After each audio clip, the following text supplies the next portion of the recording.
None of us have been strangers to inflation over the past couple of years. Look, 11% is a pretty shocking figure. Inflation affects every wallet and purse within the United Kingdom and the rest of the world. Over the past few years, we have seen significant economic changes, and understanding how they've influenced the pound's value is critical for investors, savers, and anyone interested in personal finance. So let's take a journey through the years of 2020 to 2023 and explore the story of the British pound in the face of inflation. So let's first grasp the concept of inflation. Inflation is the gradual increase in the price of goods and services over time, eroding the purchasing power of money. So central banks all over the world are in charge of maintaining the interest rates, and they often have a targeted inflation rate between 2 to 3% annually, and this is to ensure economic stability. So for our journey, let's begin with £10,000 at the beginning of 2020. This would buy us £10,000 worth of goods and services. So relative to this, we will see how the value of the pound changes from 2020 to 2023. So as we step back into 2020, the British economy was dealing with the initial impact of the COVID-19 pandemic. The coronavirus is the biggest threat this country has faced for decades, and this country is not alone. So the Bank of England, which is the central bank of the United Kingdom, lowered interest rates in a bid to stimulate the economy. So in a healthy economy, people are spending their money. This money then theoretically is transferred from people, which are consumers, to businesses, and things get reinvested and the whole economy just grows positively. So on March 2020, following the announcement of the lockdowns, you must stay at home.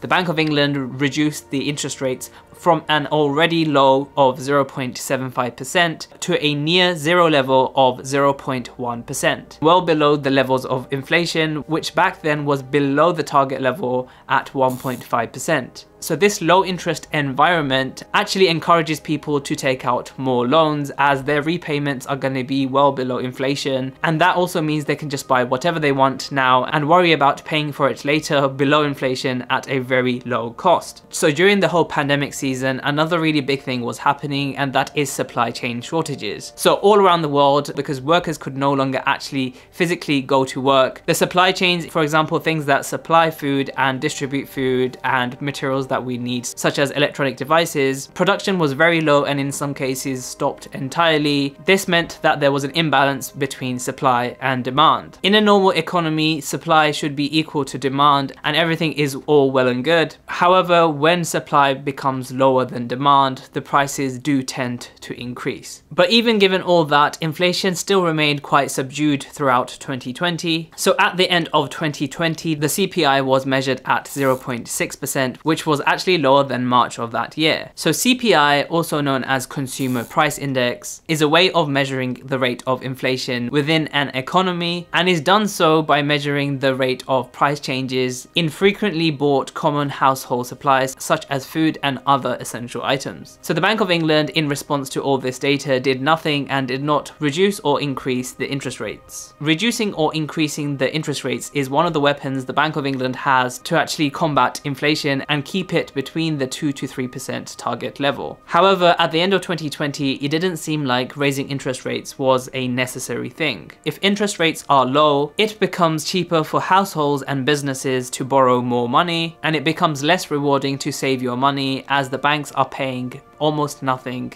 in interest payments yearly. So lower interest rates tend to increase the value of wealth, such as increasing people's pensions or housing, compared to what they would have been in a higher interest rate environment. So low cost borrowing incentivizes people to spend more in the economy. With more money in the economy, the demand for goods rises. However, if the production of goods doesn't rise with it, what results is the inflation rate becomes higher as the prices are pushed up. Our £10,000 that we started with at the beginning of 2020 would now buy us £9,823 worth of goods and services. This is compared to the same amount that it would have at the beginning of 2020. So fast forward to 2021. Boris Johnson has announced that England will once again enter a period of lockdown tonight. And we witnessed the effects of increased government spending to counter pandemic related challenges. One of the biggest things the UK government did was introduce the furlough scheme, and this furlough scheme basically paid up to 80% of workers' wages, even at a time when no one was working. This essentially meant that there was more money in the economy, but not more goods. This of course leads to inflation. So as the economy slowly started to reopen in 2021, the demand surged for goods and services. So this uptick in demand, combined with the ongoing issues with supply, began to push prices right up. So during this period, inflation rates started to show very concerning numbers. So at the end of 2021, the CPI rose to a massive 5.4%, which was about twice as more than the targeted rate of 2 to 3%. This caused the cost of household essentials like milk and bread to shoot right the way up. So our £10,000 that we started with at the beginning of 2020 would now buy us £9,584 worth of goods and services compared to what it would have at the beginning of 2020. This is a reduction of nearly £500 since we started. So in response to all this concerning data, the Bank of England failed to actually increase the interest rates. This meant that people continued to spend large amounts in the economy, increasing the price of everything available. Many central banks, including the Bank of England, thought that inflation was transitory. This refers to a phenomenon within economics where inflation moves above a steady rate for a short period of time and then reverts back to the steady state. So basically the Bank of England, despite all this information, thought that inflation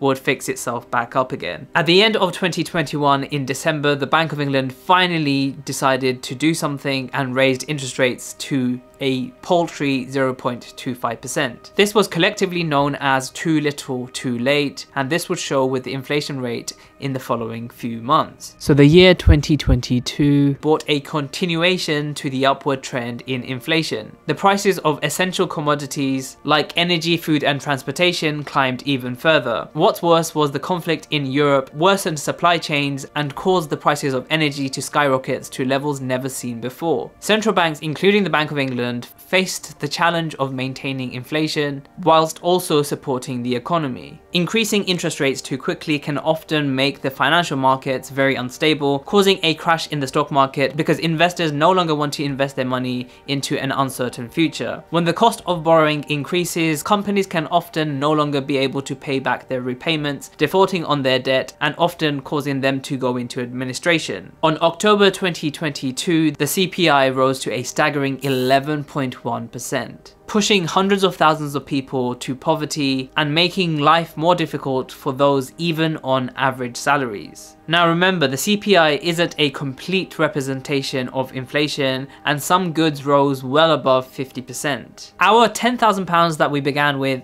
at the start of 2020 would now buy us only £8,658 worth of goods and services. This means that since 2020, we have lost more than £1,000 to inflation alone. The Bank of England, in a hurried attempt to fix their mistakes, increased interest rates every month in 2022. However, these rate hikes proved to be too little, and they didn't overall incentivize people to spend less in the economy. Worse things were to come in September of 2022, where the former Chancellor of the Exchequer, Kwasi Kwarteng, announced the infamous mini-budget. Today's statement is about growth.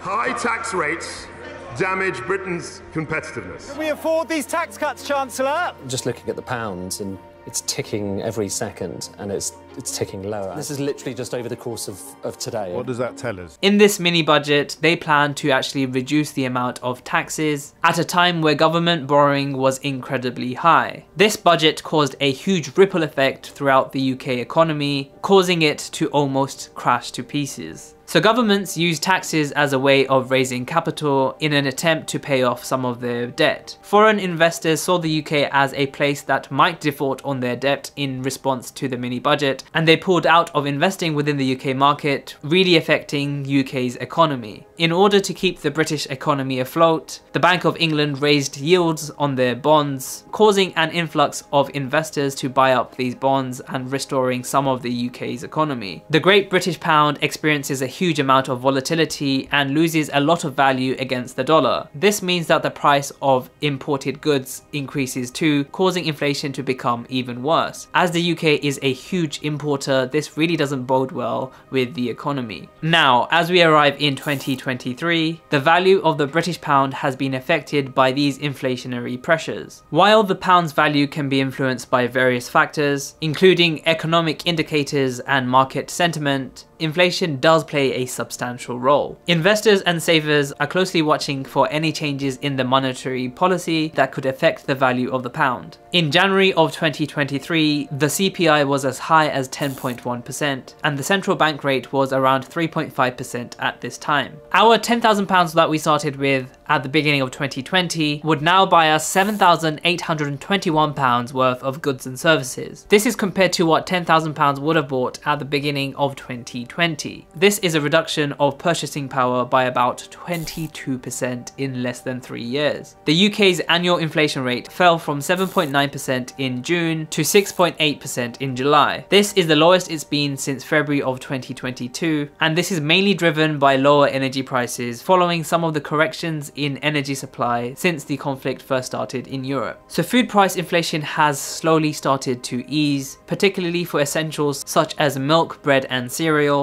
and the summer sales have brought down some of the costs of clothing and footwear. It is very important to know that a reduction in inflation doesn't mean that prices are reducing, it just means the increase of prices are happening at a lower rate. We are still a far ways away from the costs of goods stabilizing. For example, here is a list of the price increases in food between July 2022 and July 2023. Sugar has gone up by 54.5%. Olive oil has gone up by 41.5%. Sauces and condiments have gone up by 28.4%. Cheese has gone up by 24.6%. Eggs have gone up by over 26%. Pasta has gone up by over 23%. Pork has gone up by over 22%. The price of fish has gone up by over 13%. And bread has gone up by around 12%. If you're worried about inflation and how it could reduce the spending power of your hard-earned savings, you might want to seek to invest some of that money in the stock market as a means of beating inflation and also making a healthy return on your money. Check out this video which explains the difference between investing and putting your money within a bank, and make sure to check out some of my other videos, and I will see you in the next video.